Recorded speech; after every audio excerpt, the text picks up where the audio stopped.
Franciscans and Capuchins, when there would be solemnity, much singing, and incense. He went to Mass each day right up to the day he died. I've no doubt whatever that this had a major part in the awakening of my vocation to the priesthood, which was God's call to me. My mother was sometimes critical of priests. This was probably the result of her being ordered out of the church with me when I was not yet 3, because I shouted "Ba" at the baby Jesus in the crib during a weekday Mass after Christmas. She was pregnant with my brother at the time. I admired the priests in our parish, and saw the priest as the one who celebrated Mass and heard my confession every week.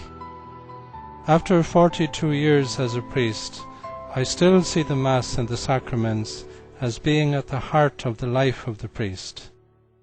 Pope Benedict said the same to the Brazilian bishops.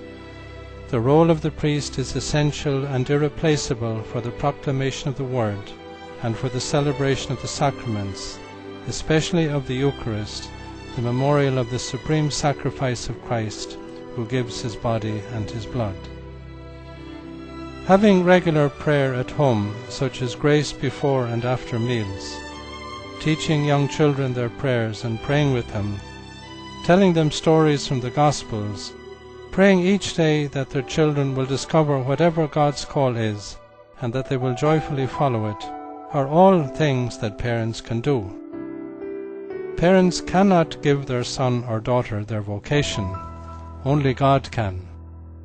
Families can also invite a priest to their home for a meal, not necessarily on an occasion such as a birthday, when many people may be there, but just himself.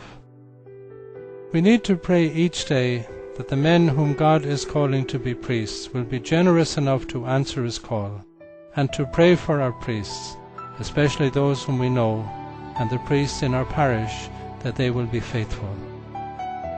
These are some random thoughts in response to the question.